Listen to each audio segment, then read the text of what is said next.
Un nouveau rapport accablant pour Pierre Palmade vient d'être dévoilé par Le Parisien.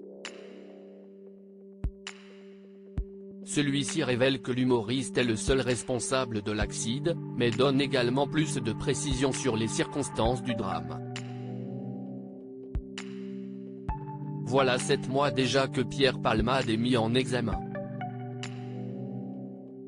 Le 10 février 2023, l'humoriste a provoqué un grave accident de la route alors qu'il était sous l'emprise de la cocaïne. Son véhicule a dévié de sa voie, percutant frontalement une autre voiture qui venait d'en face. Dans celle-ci se trouvaient 3 passagers, un homme, son fils et sa belle-sœur, âgée de 27 ans et enceinte. Tous les 3 s'en sont sortis vivants, avec de lourdes séquelles, mais la future maman a perdu son enfant dans le drame. Actuellement poursuivi pour homicide involontaire, l'humoriste de 55 ans pourrait voir les charges qui pèsent à son encontre s'amoindrir. Une nouvelle étude menée par un collège d'experts a en effet démontré que l'enfant était décédé quelques minutes avant l'accouchement, ce qui pourrait convaincre la juge d'instruction de requalifier les faits en violence involontaire. Cela pourrait changer la donne pour l'ancien meilleur ami de Muriel Robin, qui ne risquerait donc plus 10 ans de prison mais entre 5 et 7 ans.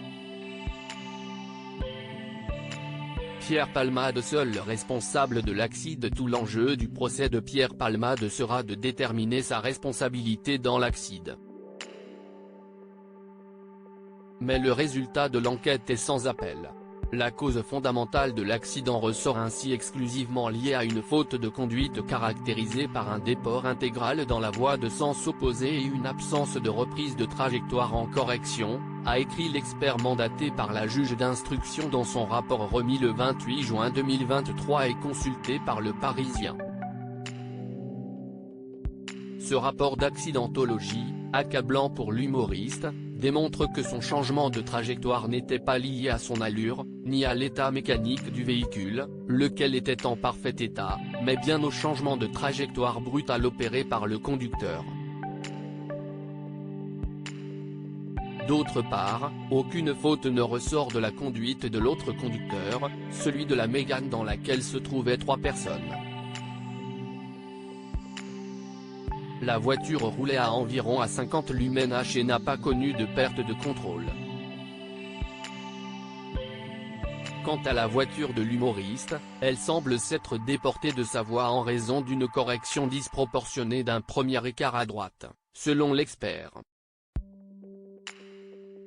En d'autres termes, l'ancien acolyte de Michel Larocque, qui roulait en ligne droite, aurait fait une première embardée sur la droite, avant de se rabattre trop brusquement sur la voie de la gauche en voulant se repositionner correctement. Nous n'avons pas d'éléments sur l'élément déclencheur de la dérive de la conduite, distraction, fatigue, note toutefois l'expert. Un rapport qui ne devrait pas aider la défense de Pierre Palmade.